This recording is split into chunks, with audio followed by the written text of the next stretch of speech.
This podcast is part of the Batman Universe Podcast Network, hosted by the BatmanUniverse.net.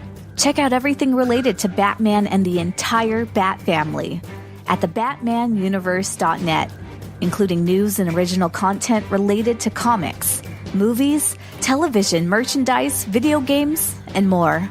Also, check out some of the other unique podcasts that TBU has to offer. Consider supporting this podcast by becoming a patron on Patreon. Even $1 can go a long way in supporting this content that you enjoy. Look for a link over at the BatmanUniverse.net to offer your support now. And now, on with it.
Gotham City, like any other large metropolis, abounds in girls of all shapes and sizes.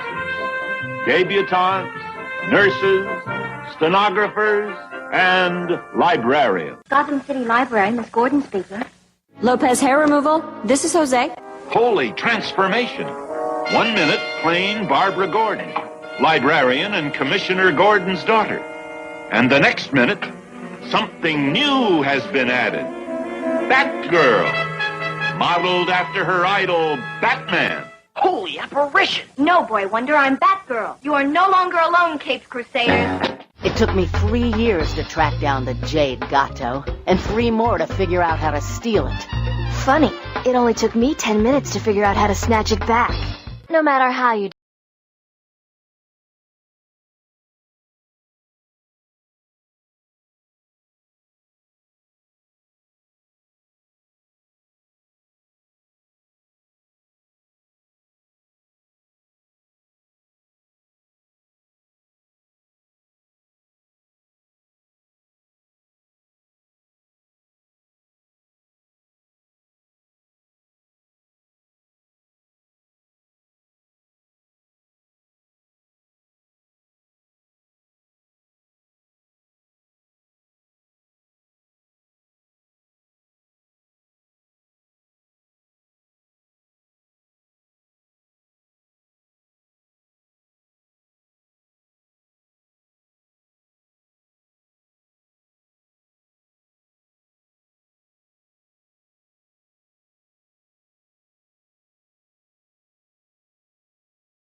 $169, the shipper special number 8 for February MMXIX. Batgirl to Oracle is brought to you by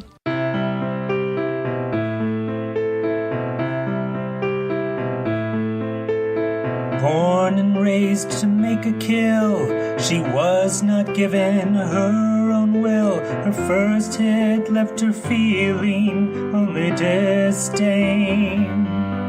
She ran to Gotham's no man's land, learned from Barbara Gordon's hand that starts the legacy of Cassandra Cain.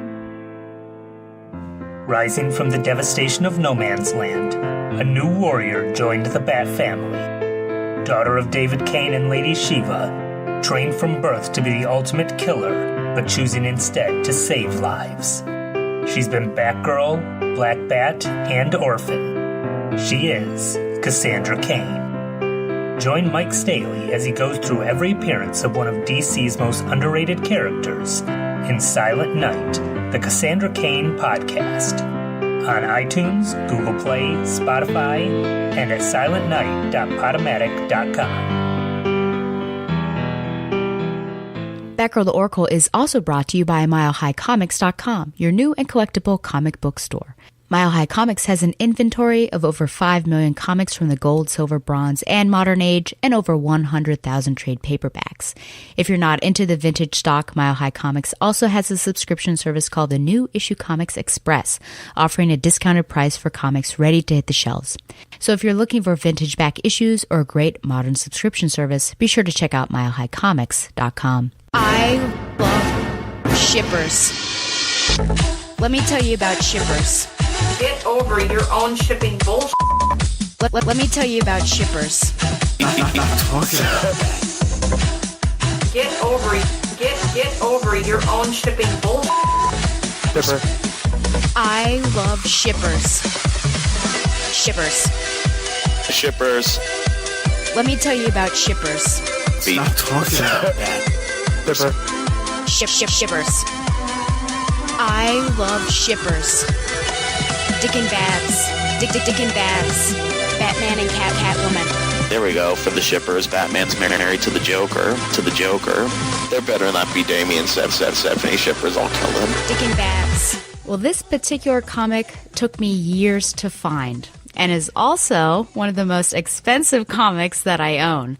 Now, if you're going on eBay looking for a lot, like a bunch of Birds of Prey, you probably will not have this issue in that lot. They'll skip over it.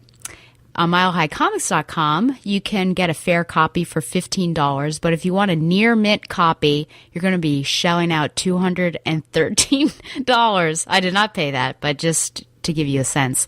It's also, as I would say, a shipperific issue for Dick and Babs fans. So we're going to be doing, if you've not caught on already, Birds of Prey number 8. And with me today, I'm so happy about this, to go through a page-by-page, a director's cut, is the actual writer and the creator of Birds of Prey himself, Mr. Chuck Dixon. Welcome back to the show. Well, thank you. Thanks for having me. It's been a little while. I guess it was maybe 2009 or something that I did Batgirl Year 1. That sounds about right. Yeah. So here we are with this. I'm just so thankful. I kicked off my regular co-host for this. And I said, I think that you'll forgive me once you figure out whom I'm having on. So I think you'll forgive me. Well, with all that set up for Birds of Prey number 8, did you have any idea when you were writing this particular issue that it would be pretty popular and actually hard to find now? No, I had no idea. I had zero idea. I wish they'd sent me a few more cases of them. That's true. You could just sell them at particular times and get your income. Seriously. Yeah, I mean, the genesis of this issue was Scott Peterson and Jordan Gorfinkel were always encouraging me to do what I call a talkie issue. Basically, we're just a character-driven story where the characters just simply relate to each other for 22 pages. And everything in me resisted writing that kind of story because I always like to get action in because it's a visual medium. But they talked me into Birds of Prey 8 and Nightwing 25 of doing character exposition issues. But of course, there's action in both. I figured out a way to put action in both stories. And you, I would say, it seems like you're a big proponent of this relationship. I mean, I've been reading along in Nightwing as I go through Birds of Prey as well, and there's lots of flirtations. You had them kiss, of course, in No Man's Land, 38 and 39, Ballistic Romance. Was this your idea to start to pair them up together, or was it coming from on high to let's see what we can do with these two? No, it just sort of like began and ended with me. I mean, I don't think anyone else ever wrote them this way. Everybody kind of ignored what I was doing across the Bat teams, and the Dick and Babs romance pretty much just ran in Nightwing and Birds of Prey, and it was all me. I mean, they didn't ask for it. It just seemed to be a natural extension of their characters that these two would understand one another. That does make sense when you say it was all you, because in No Man's Land, they seem to get together. But then with the New Year's Eve issue, Nightwing ends up going to visit Helena, and they share a kiss on New Year's Eve. So people, are wondering, wait, what's happening? Is it, Dick and Babs, or is it Dick and Helena? Do you have any horse in the race between those two? No, it's Barbara, because... Okay. I'm glad to hear that. Helena is just, she's that irresistible kind of crazy woman that the wrong woman that guys kind of fall for, and women do the same thing. Women sometimes attracted to the bad boy they know isn't any good for them, and Helena is the bad girl who isn't any good for Dick. But of course is irresistible because of that. She's a real femme fatale. She sure is, and of course she'll join the Birds of Prey team soon enough. Yeah. Well, I was looking up, so the cover date for this is August 1999, and I wanted to see where this was falling in terms of Batman continuity. And so parts 23 and 24 of No Man's Land are also on the stands, which were Batman 568 and Detective Comics 735, the Fruit of the Earth parts 2 and 3. And then Nightwing was on issue 34. So this is actually happening before Ballistic Romance. So we're right before that when they actually get together. So I guess Babs does in fact work through her issues there. In your mind, would you say that this is happening right before they blow the bridges of No Man's Land and after Cataclysm? Is that where you would place it in Batman continuity? Well, my own personal continuity, it would be placed well before that, because I'm absolutely certain this issue was written long before No Man's Land was even an idea. Okay. So I stayed way ahead of schedule back then. Yeah, it makes sense because, of course, with the first couple pages, you see that Gotham is closed and there's some sort of exodus. Yeah, there was probably some rewriting done there before it came out. Gotcha. So. Okay, well, let's get into it. So we're going to start with the cover, of course, a beautiful cover by Greg Land. How much input do you have, or did you have, in the design of all the covers that, for any of them, Nightwing, Birds of Prey, all of the Robin, all of the books that you do? How much input do you have? Very little. Occasionally I would suggest a cover. I think there's an issue of Detective where I actually did a cover rough for Kelly Jones, but that was very rare. I simply thought of a cover idea that was too irresistible to ignore, and he loved it. So, and then the editors loved it. But 99.9% of the time, I stayed out of the cover process entirely, because DC at the time had I can't remember his name, but they had a cover editor. And and then I had Greg Land and Brian Stelfreeze, and I wasn't about to try to tell them what to do. And yeah, I agree with you. The cover is absolutely gorgeous. I wish I could take some credit for it, but I can't. And I like that he chose to go with Barbara wearing sort of an homage to the Batgirl suit rather than the pink suit that she actually has within the issue. Right. Yeah. So that works. It's very cool. Okay. So page 1, here we go. Okay. Starting off. So it all seems pretty standard. Dinah is talking to someone, but it turns out to be Nightwing and not Oracle. And right off the bat, he lets slip the word, or name, I should say, Babs. Right.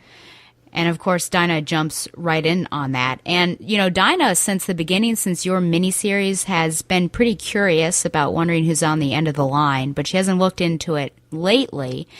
But is this something that is going to pique her interest and she's going to investigate it? Do you think she already has a suspicion at this point who Oracle is? No, I don't think she has any idea who Oracle is.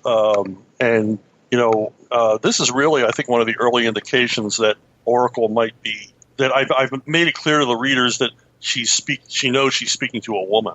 This is like the first time I've made that clear. And but yeah, she really doesn't know. And the thing is, Barbara hasn't given her much time to think about it. So, that is true. Yep. And then she asks about Dick and Babs's relationship. Would this be out of interest, or do you think, she's just trying to paint a picture of who this Oracle could be? Yeah, she's just fishing, at that point. Okay. Because I don't know about how other people treat Black Canary, but I never saw her as that much of a detective, this iteration. Her mother was, but I didn't see her as that much of a detective. So she's doing her best here to figure it out. Okay. So page 3, we've got, I skipped our title page, On Wings. And then, of course, we have all our creators, penciler, Greg Land, inker. Is it Drew Geraci? It's Geraci. The Italian pronunciation, Geraci. Okay. Colorist, Gloria Vasquez. Letterer, Albert T. de Guzman.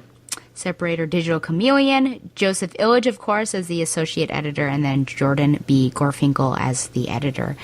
And you already have Nightwing swinging through the city in the air, and that continues the theme, or even begins the theme of On Wings. Was that intentional to have him swing from start to finish instead of taking the lazy way and taking a cab from one end to the other? Well, he's Nightwing. We want to see him in action. You're going to have Greg Land doing a beautiful splash page. You're not going to want to lose that opportunity. And then, I could say I thought hard about it, but usually I just intuited this stuff. When it comes to themes or, thinking about this stuff more artistically, I can't take much credit because it just seemed intuitively to me we want to see him in action. I mean, that's a trademark of all my stories. I want to open on action when I can. I couldn't in this case on the first page. So, of course, on the second page, I'm gonna give you the eye candy.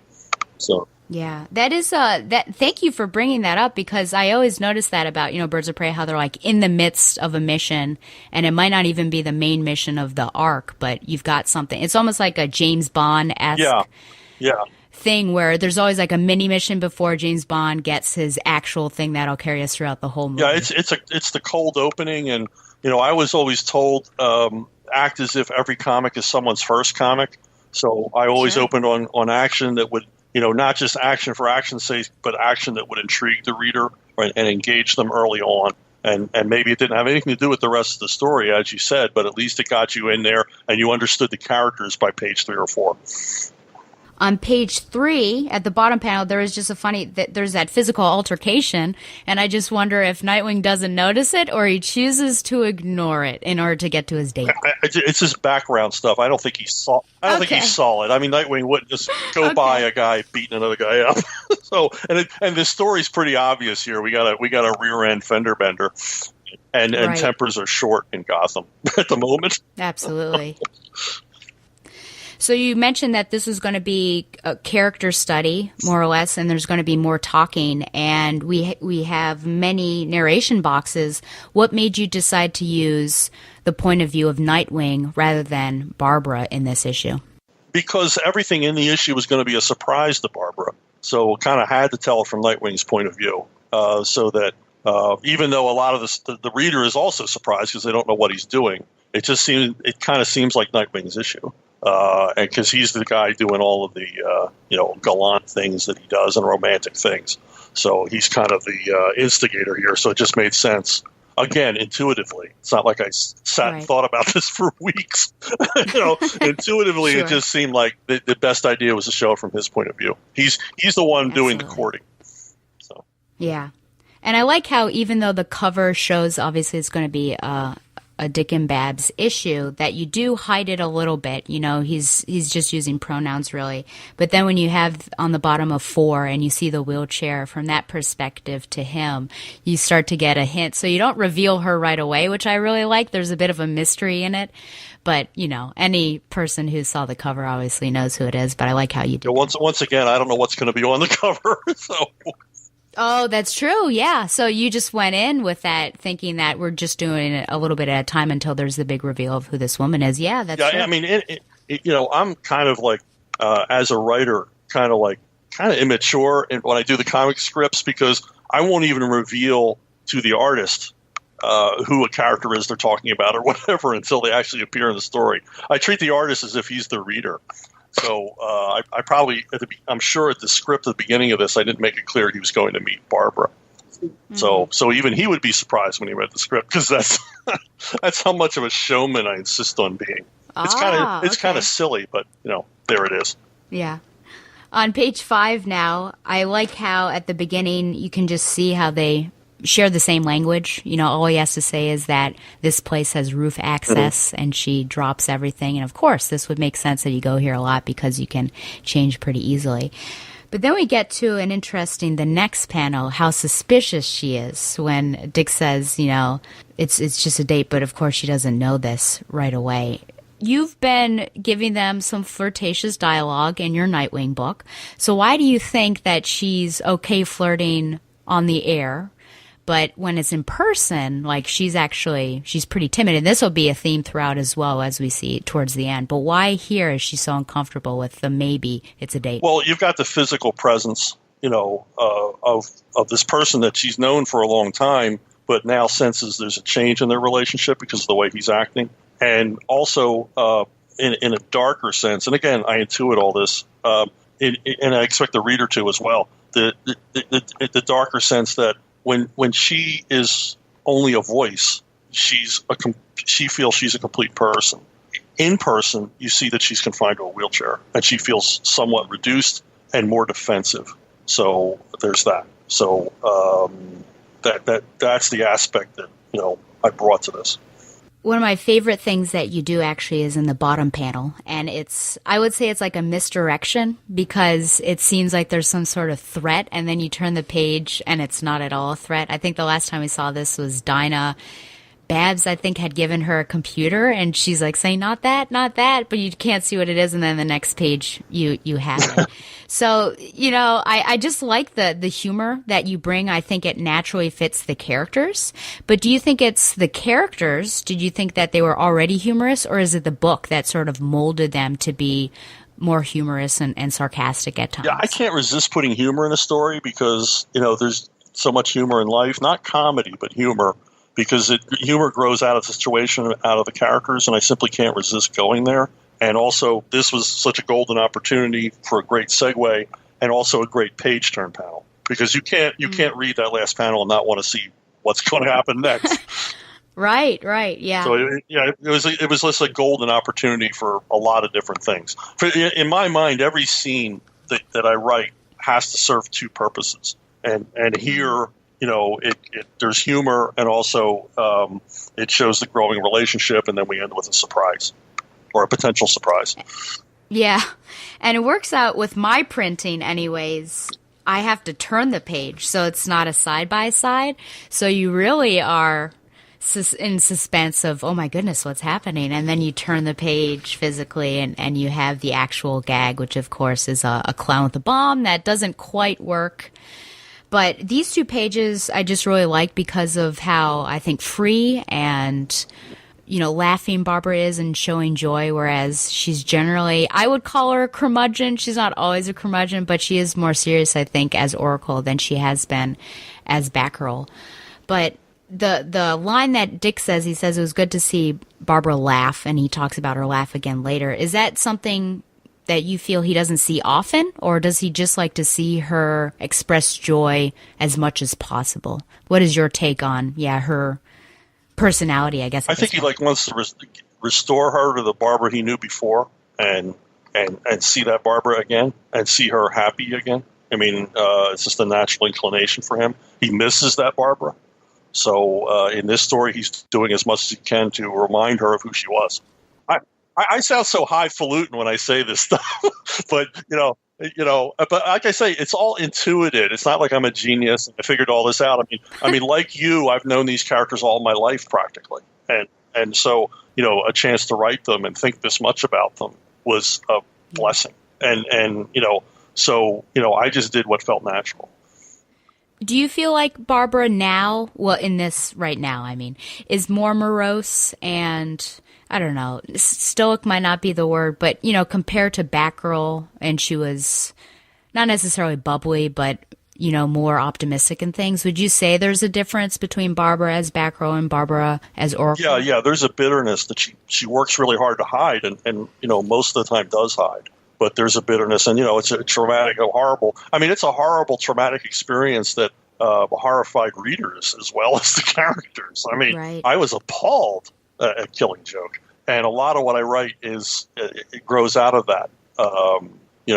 Those feelings of, oh my God, I wish this comic had never happened. And then you turn it into, well, these characters wish this event never happened in their lives, and just deal with it from there. So, I mean, I think we all as fans shared her trauma.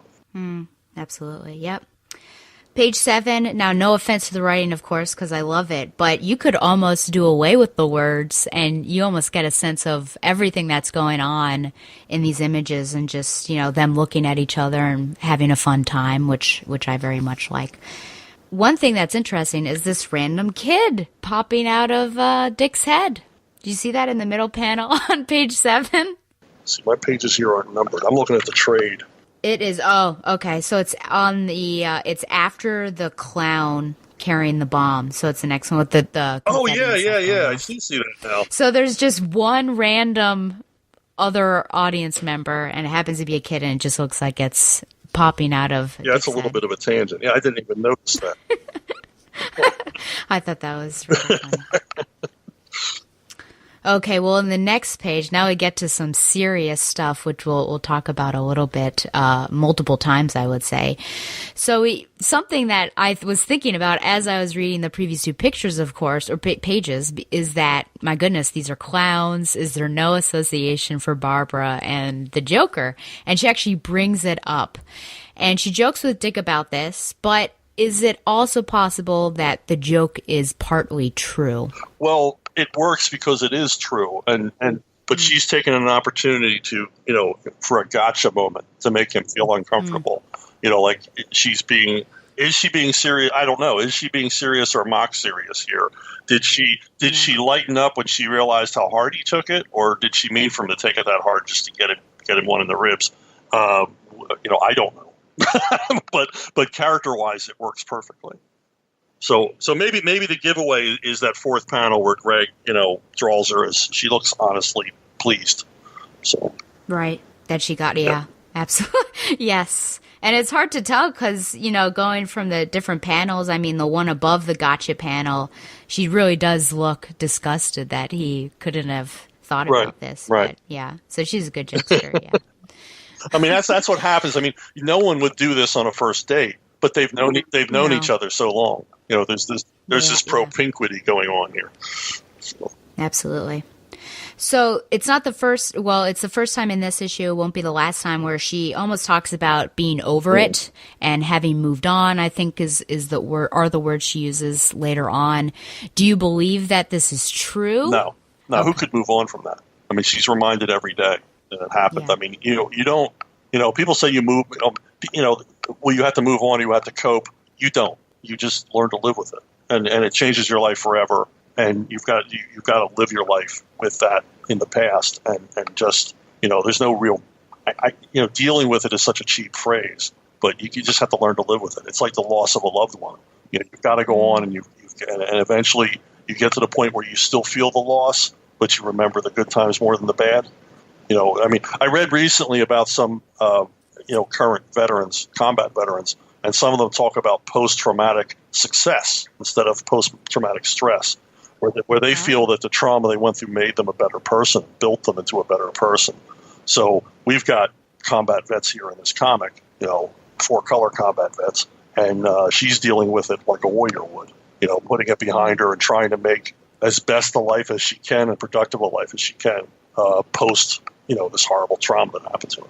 Do you think when she's saying that I'm over it and I'm moving on, is she trying to convince herself, or do you think she's trying to convince the members of the Batman family, especially given some of the things that she'll say later about them tiptoeing around her and things like that? Yeah, she's trying to convince everybody that she's still fully functional, which we can see she is. We've seen these past issues. And the thing is, I mean, we as readers see what her world is like. Batman and Nightwing really have no idea of how involved she is with Black Canary and all these other things. How proactive she is still as a crime fighter. possibly even more proactive than she was as Batgirl because of her network. So she wants everybody to know she's fully functional and nobody really needs to worry about her. And, she's going to have her bad moments and her long nights, but she doesn't want them to know that. On page 9, still ribbing him a little bit, says, that's what you get for being so sensitive. Let's tiptoe around Babs. Don't upset Babs.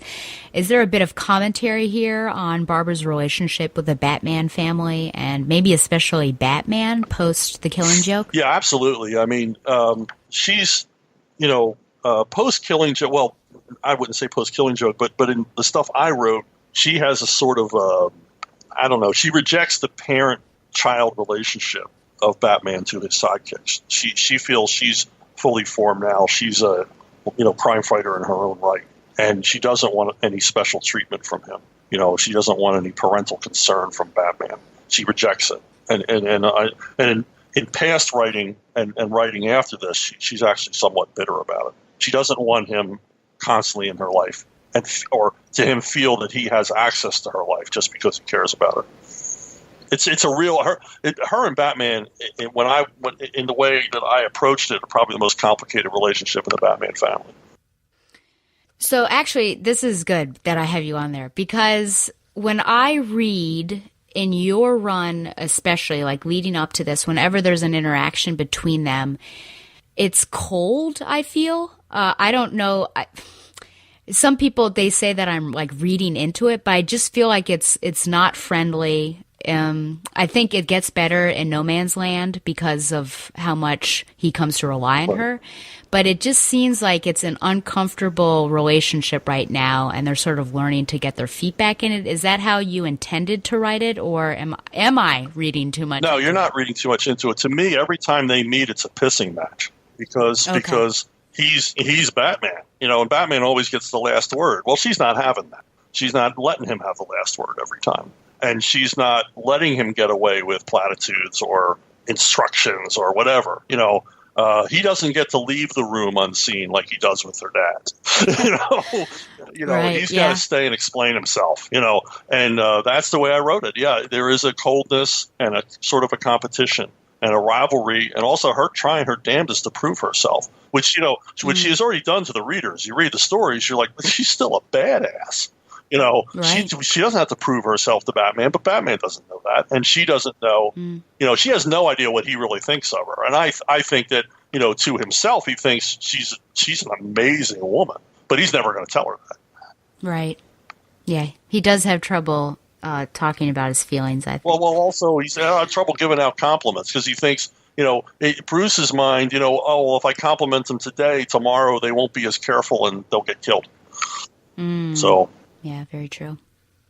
Well, on page 10, we just have Dick meeting up with Harry Haley of the Haley Brothers Traveling Circus. So basically, I guess the chief, operating officer almost, if Dick is really the owner of this. But again, we have just fun humor with the whole Jumbelina has the runs, and then you figure out that, it's actually an elephant, and then Babs is like, wow, I'm really sorry now. So just the way you're able to definitely work humor in there, it has been a delight when I've been reading these Birds of Prey stories. Well, that was, often it was as much to amuse me as to amuse me.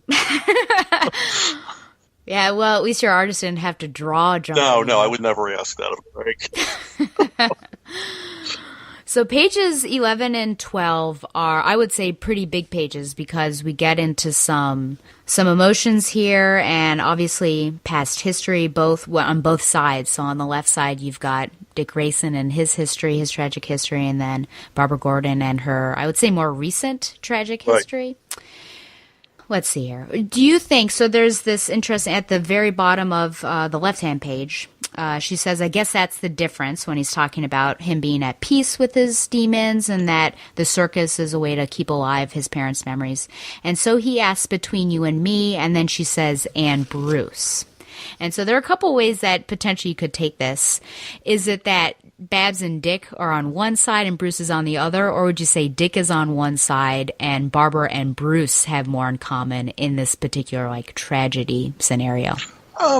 I don't know. I see. I mean, she's looking at Dick and Bruce as two people whose lives are as a result of childhood trauma. And her life as it is with this story, at the time of the story, is from an adult trauma. So there's a difference, in the way they approached it. She took a more pragmatic route with her life. And let's face it, dressing up in costume and running around on rooftops is a child's reaction. Sure. I love Batman and I love Robin, but that's kind of psychotic as an adult to continue this kind of behavior. There's something a little crazy about these guys, crazy in a good way. Crazy in like a war hero. These guys fearless and no thoughts of their own safety, that kind of crazy.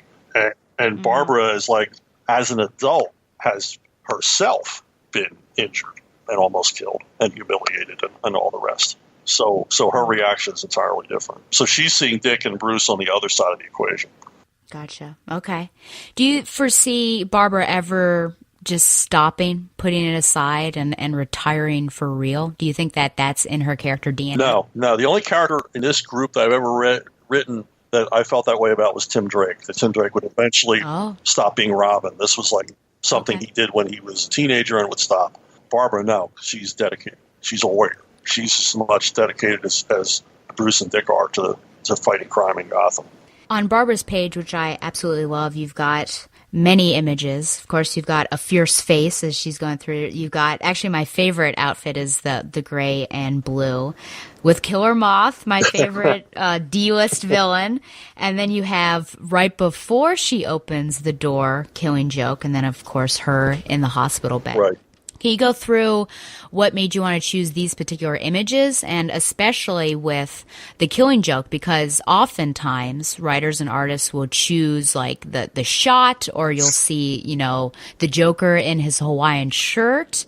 So why right before that act happened, and then the other images as well? I just wanted to show the stark before and after. Another evening at home, and then, in intensive care in a coma, there was no need to show the Joker. Most readers knew the story by now, and it's actually I really don't like Killing Joke, and it was a scene I didn't want to revisit in any of my work. So, but of course I had to deal with the aftermath because I'm writing the characters, but I didn't want to represent that again. I thought, we've all seen this, everybody knows this, and if you don't, go look it up.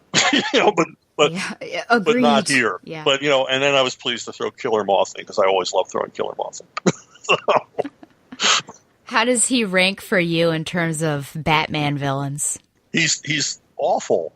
He's a terrible villain, which is what's great about him. He's a Batman wannabe.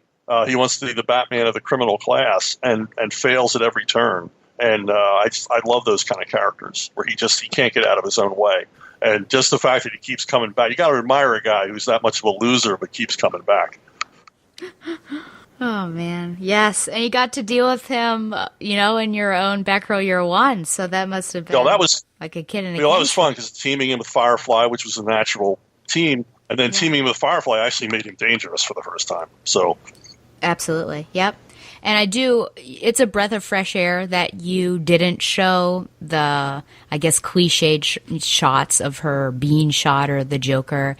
But it's interesting that, you said we've all seen it before, and this is 1999, and we're still seeing it. There are times where I'll flip in a Batgirl comic because she's flashing back, and of course there's the Killing Joke. So it's like something that I can never get past, unfortunately. Yeah. Well, it's they to me they revisit all the origins, and this is kind of a second act origin. It's the origin of Oracle. Right. They revisit the origins way too much generally for my taste. Very true. Okay, well, going past, I have 2 house ads or random ads there. So we are on page 13, I think. And so she's talking about moving on again. And the big one, I think, is I guess it's 1, 2, 3. Well, it's the second one down. She says, a lot of the time, it's like you bat guys want me to hold on to the past because you can't get over it. Understand, I have.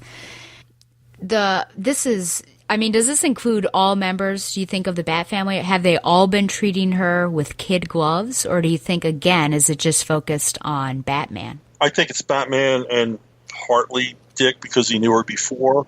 Tim Drake practically worships her. I mean, because, she's like a tech goddess to him. Yep, so that's an entirely different relationship.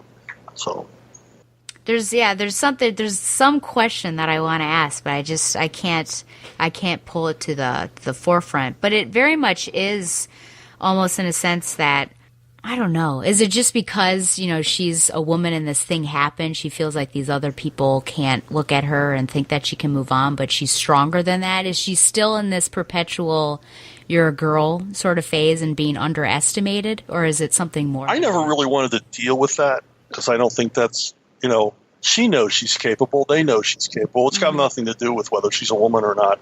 They never, I don't ever remember a Batgirl story where they were looking out for her because they were worried.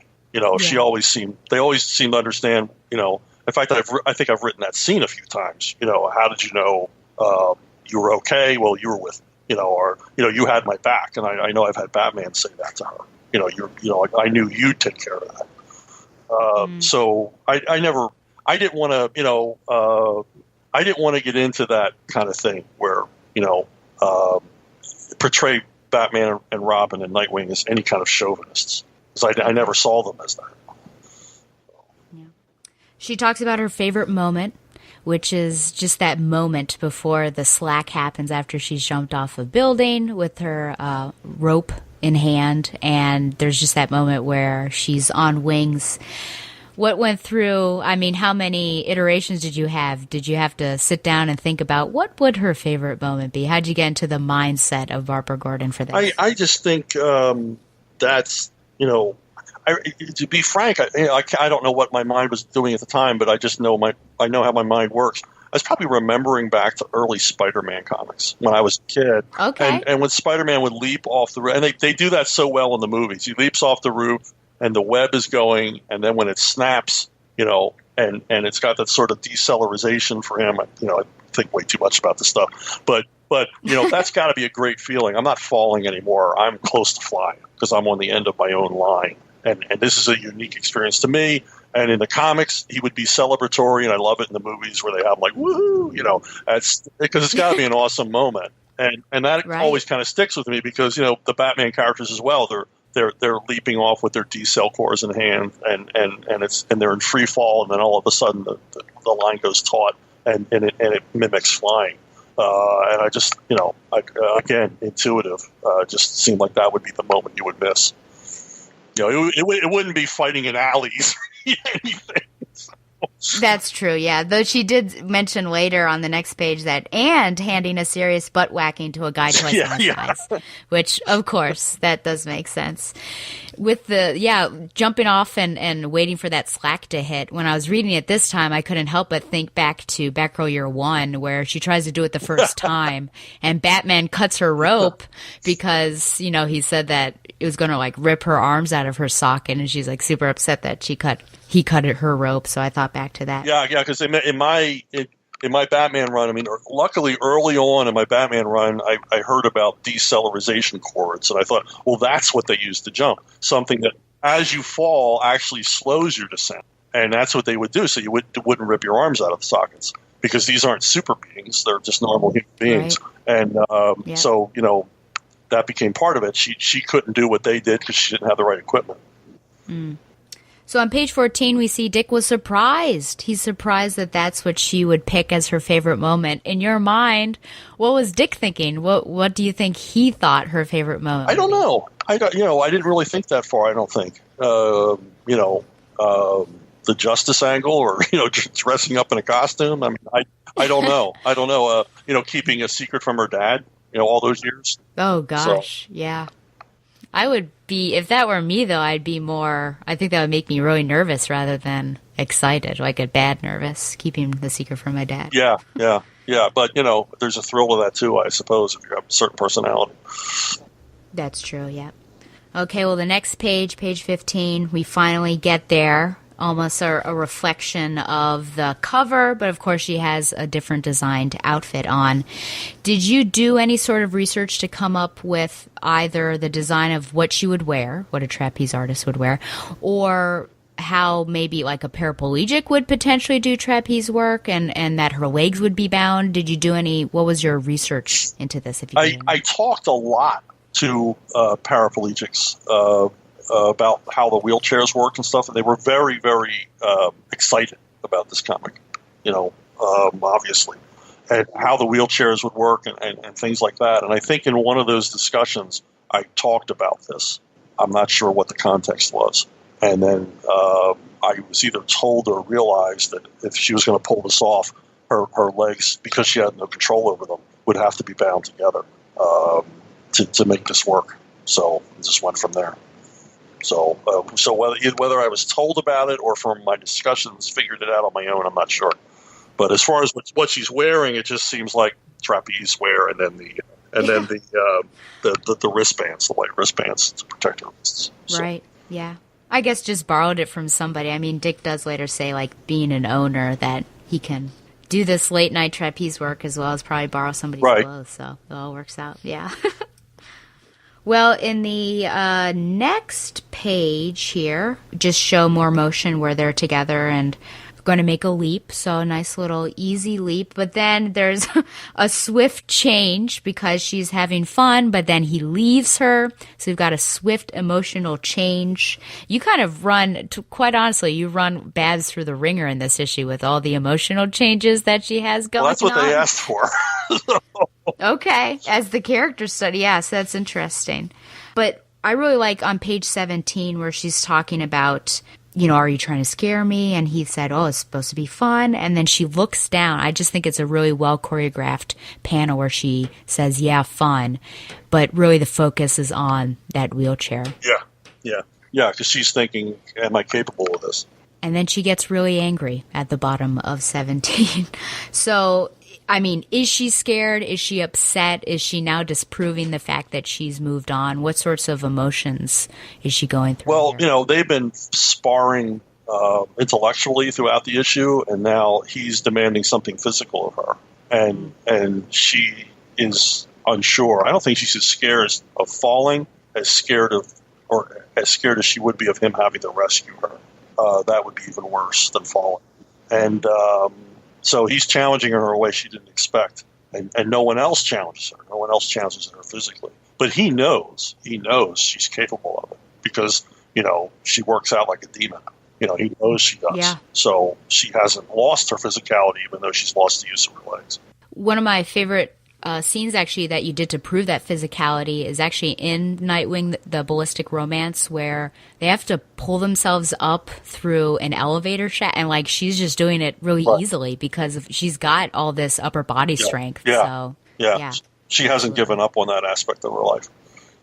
Why is Dick the one person and the only person you think in her life that can get away with this, to push her? Absolutely. She'd be so angry at Batman at this point. I would have to write an R-rated comic to cover the language. So she would really be ticked because he has no right. Dick has somewhat of a right because they were, even though she's a little older than him, they were practically raised together in this weird world they live in of being masked crime fighters. I love the line you have that he says, that means you have to trust me and yourself. And because I think trusting him is probably not much of an issue, but it's the and yourself. I think that is the big thing for Barbara. And just her face and how Greg Land drew her, I think is just really wonderful because I think it really hits home to something that she's been dealing with for a while. Yeah, and like I said, she's more afraid of him having to rescue her than failing. Mm-hmm. And, so that's why he said, you can trust me. That's a given. They both understand that. But, she's got to understand that she trusts herself. She can do it. And then, she goes for it, and it works out. They make the connection, and he's excited for her, and she says, I still got it, don't I? And then we get to the big shebang, which is what this whole comic was waiting for. And it's wordless panels, and you've done these before. Is it easier to write for your artists wordless panels than it is with words? If you've got a good storyteller, and you've got to impress on them. There's no words. This is all you. You've got to sell this scene all by yourself. And, Greg obviously understood exactly. I mean, it's a great cinematic scene. But yeah, I've had artists do wordless ones. Like, I'm going to add some words here because you didn't sell it. But here I wouldn't touch it. Even if I had words here, I would have taken them off. It's actually one of my favorite scenes probably in comics ever, besides being a Barbara Gordon and Dick Grayson fan. Just the way, like you said, very cinematic, how very close, and then just zooming out. And as we zoom out, we also go into silhouettes as well. So you can't really tell what's happening. Right. In your mind, did they kiss or not? Yeah. I approached this whole thing like an old movie from the 40s where, the clinch and then fade to black. And then later we see them speaking more intimately. So, you can say, well, they did it or they didn't do it. It's up to you as the reader, what you want to believe. And I would just leave that door open for everybody. I was not about to, paint a picture. So it's like, so much of comics, these characters, because we love them since we were children, we project ourselves on them. And I want to leave the reader as much room to project themselves in the way they wish as they wish. So I kind of leave these things unanswered. So I don't have an answer in my mind. So I'm not holding back here. It's intentionally mysterious. Okay. I would like to think that they kissed, but maybe, given her reaction later on, perhaps they haven't quite yet, but in my fan mind. Well, as beautiful as that page was, and the next page, again, it quickly turns. It's all about ups and downs here because she becomes very upset that he's asking to see her again. And she says that it's more than a date with us. It always has been. So my question for you is, what is Dick Grayson to her? And in your mind of continuity while you were writing this, what do you think their history is? Well, again, propinquity, it's like they've been together so much. That is there an affection between them because they've been together so much, or is it deeper than that?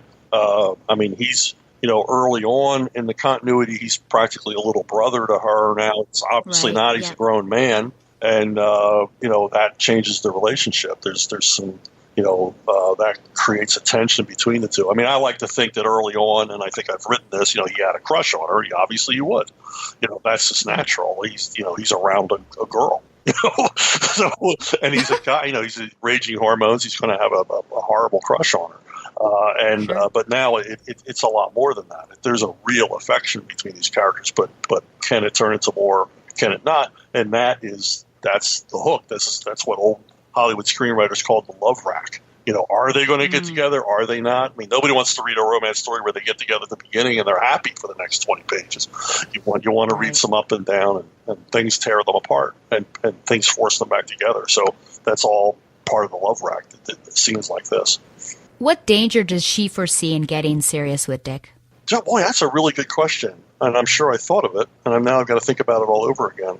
That she thinks she's like married to this life of her own with her crime-fighting computer network, which is a 24-hour thing, that she doesn't have time for, dalliances or dates or anything like that, because this isn't the only guy she rejects in the series. I just think that part of her life is over in her mind. She's being very unfair to herself. Which I think he says at the end about, there's a part of her heart that she keeps. Well, there you go. There you go. Yeah. So that misses very much. 20 some years on, I still think the same way. Consistency is always good. It's my mind. It doesn't change. I am as God made me, right? So yeah. What do you think each of the two would bring to a relationship? How would they be compatible for one another? Well, they certainly understand each other more than, they can certainly talk to each other about things they can't talk about with anybody else on Earth. That's something that brings them together. And these are iconic heroes. He's a really good guy. Yeah, he cats around a little bit, but he's a really good guy, and he certainly isn't misleading her. He really feels something for her. And then, of course, she feels the same, for him, but it's more complicated on her end because of everything that's happened, and she's going to be questioning herself, is this pity, Does he feel like I need to be protected? All these things she would reject because she doesn't want to be treated that way. Getting out of this issue for a little bit, what is it that sort of finally pushes her towards that romantic moment in Nightwing 38 and 39 when they get together during No Man's Land? What is it the situation that is just so dire? Yeah, I think that's natural. We could all be dead tomorrow. And I don't want to die without letting him know how I feel. I really think it's like that. It's like people in wartime. It's like why there was a baby boom. Yes, true. There you go. A hero boom. Yeah, there you go. Well, the final page, he's finishing up talking to Canary. Do you see this as all happening prior to this? So this was only a memory, and he's just flashing back, and as readers, we get to see that? Or did he actually tell Dinah everything of what happened? No, I don't. He didn't tell her anything. Tell her anything. This is all something that happened prior to the little bridge that I probably wrote this issue. I know I wrote this issue months in advance of No Man's Land even being a twinkle in Jordan Gorfinkel's eye. And then when it came time closer to publication, I'm sure Jordan contacted me and said, we need a new opening and closing to tie this into No Man's Land. And so, originally there was probably another couple of pages in the story, but I'm glad that I had to do that because it forced me to trim the story down. The story is as lean as it could possibly be made, and I'm very, very happy about that. Okay. So Dinah realizes it's Nightwing when she hangs up. So again, she could be cataloging everything. We don't know. And then we see why Babs was occupado, as Nightwing said at the beginning. She needed some rest, and that's why Nightwing was filling in. And this is something that I've really appreciated that you have done throughout this series, which is really show Barbara as a human being. She takes baths, she works out, etc. And I feel like this is rare for a comic. Why was it important for you to show these moments in her life? And not only being a human being, but also being someone that is confined to a wheelchair and how someone would get around like that. Well, one of the things I object to in superhero stories and any kind of story, really, even horror or comedy, is when they take place in like this fantastic world that's so unlike our own, that there's no realistic moments, there's no human moments. You really need to show that they live in a real world, even though it's an entirely made-up world, where there are other people and other concerns, and they need sleep, they need to take a shower, Batman needs to shave, it's just these things, and every once in a while show those things. I remember I had leading up to Nightfall, we were breaking Batman down physically and mentally. He didn't realize there was someone behind it breaking him down. And I remember calling Denny, and I said, I have this idea for Batman is on a stakeout, and he actually falls asleep on the stakeout. I said, does that go beyond, am I harming the franchise by having Batman fall asleep? And Denny was like, no, I love that idea. Go ahead with it.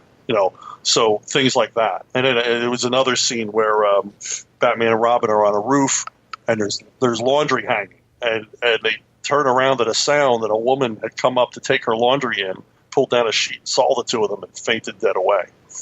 And Batman sees to her to make sure she's okay while Robin finishes folding her laundry. And I thought, this places them in a real world. Like the Batman movies take place in a world so unlike our own where nothing real happens. And there's nothing to relate to. I always want to be able to relate. Again, going back when I was a kid reading those Spider-Man comics, Peter Parker lived a real life. He had to get out of that costume because it was so sweat-stained. Things like that. Things that Steve Ditko and Stan Lee thought of that no one had ever thought of before. And it made that character so real to me that I thought, wow, if I ever got to create comics, this is my template. I'm glad to hear that you're a Spider-Man fan. Yeah. I it's why I do comics. Steve Ditko is why I do comics. Oh, wow. That's great to hear. In terms of time, how much time do you think passed between this date and where we are now with Barbara rolling in and Nightwing had been on the line with Dinah? I don't know. Probably a couple of weeks because in the body of the story, there's no mention of No Man's Land or any of those events. So it all, as it was when I wrote it, took place prior to No Man's Land and stuff. Okay. So you think do you think she's feeling a little uncomfortable with him being there? Or do you think it's fine? Now it's probably a regular thing. He's showed up and it's not to spy on her or report back to Batman or anything else. She realizes, he really cares about me. Yeah. And you end on a really happy note. I like that last panel where she thanks him for manning the line. She needed sleep, and he says, not a problem, Babs, anything for you, with the emphasis on the anything. So I like how it ended. Well, thank you. How does this rank? Now, this is just a one-shot, but how does this rank for you in terms of the Birds of Prey stories that you've written? Does it hold any special place in your heart? Yeah, because, they challenged me to do basically a romance issue, and I did one I was happy with. I'm very, and rereading it now, I'm very happy with it. I didn't cringe once. So that's a good thing. I'm glad they made me do it. And I'm glad it got the response it did. I only wish they had gone back to press a couple of times. This issue sold out so fast. And we were all saying, well, why don't we go back to press? But the powers that be decided to obviously make it a collectible. So I guess so, yeah. There you go. Man alive. And I'm not sure because in my issue, the letters pages are from basically issue 3. So I guess it'd be several issues, but I'd be interested to see what reader reactions were. I was thinking about digging those out, but I'm sure they were probably pretty positive. Yeah, we got a lot of letters, and they used to send me all the letters once they were done. And sometimes they would even send me letters and say, do you have an answer for this?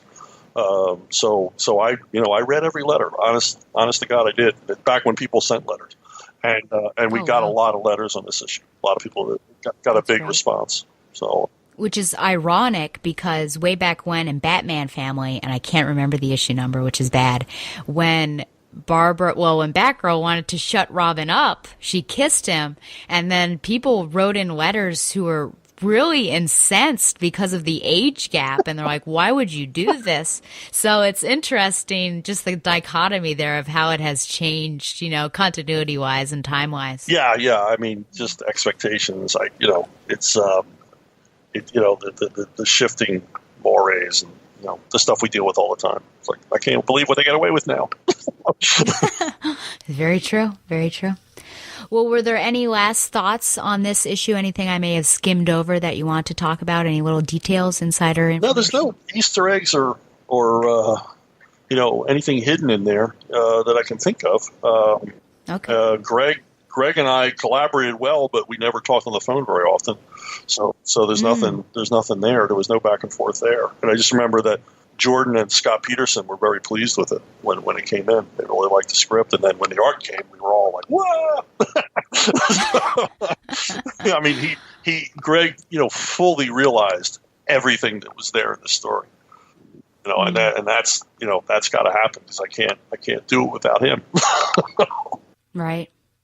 What were his methods like? What did he need from you in order to? Did he like a lot of details or just like rough ideas of what? No, I basically just had to sell him on the emotionality of the scene. This is what we're trying to. I mean, look, that scene where she's looking down, sees the wheelchair. It's perfectly composed. Right. Every panel in the story is perfect. He did exactly what I don't want to say told him to do, but inspired him to do the story. But it's very specific. She's got to be feeling this way here, and his expression has to say this. And he nailed it. He nailed it every single time. There's one of my complaints about, especially modern comics, is the characters all look so, deadpan all the time. And that's not true here. I mean, like you said, Barbara's put through a lot of changes in this story, and it's every single one of them is plain on her face. So, and they're good. They're not exaggerated. There's a lot of subtlety. That one where she's biting her lower lip, it's a very subtle, and Greg pulled it off. Right. Yeah. Well, yeah, that's why this is one of my favorite issues ever, and I tracked it down after years, and I'm just ever so thankful for you coming on and running through it with me. It was a lot of fun. It was a lot of fun to revisit and rethink some of this stuff. What can listeners do to support you, or where can they find you? I know you're working on some things. Well, they can go on Amazon, put my name in, and there's all kinds of stuff there. DC's been printing quite a few trade paperbacks of all of this stuff, Nightwing and Nightfall and Bane and the rest. And then I write novels as well. So if anybody's interested in prose novels, there's about 20 of them up available on Amazon. So There you go. Okay. Yeah, head out on there. Okay, well, thank you so much. Happy Valentine's Day to you. Well, thank you. Same to you. You are very welcome. This was fun. It was a lot of fun, yeah.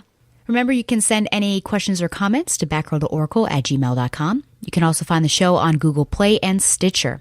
Like the show on Facebook or follow it on Twitter @BatgirlTheOracle, and follow the Batman Universe on Facebook and Twitter as well. Be sure to support the Batman Universe by subscribing to Patreon. And once again, thanks to Mile High Comics for sponsoring Batgirl the Oracle, the Barbara Gordon podcast. And a very special thanks, of course, to my guest, Mr. Chuck Dixon. And until next time, fly on, Dick and Babs shippers. Just plain Barbara Gordon, masquerading for a lark as she rides into the night on her special Batgirl cycle. Who knows? Is the dynamic duo destined to become the triumphant trio? Only time will tell us more about this dazzling daredoll. I love a happy ending, don't you? The internet's rife with footage of Spider-Man chasing the Black Cat across the rooftops. And apparently, there are hordes of young people cheering them on. They're called shippers. No, that has nothing to do with boats. It's short for relationship. As in, they really want Spider-Man and the Black Cat to be together romantically. Or they really don't. And they have quite intense arguments about it. Flame wars, I believe, is the term. You know, in my day, we didn't have time for flame wars about shipping. You know why? Because we had jobs. So here's J. Jonah Jameson's public service announcement to our youth. You're into shipping? Join the Navy!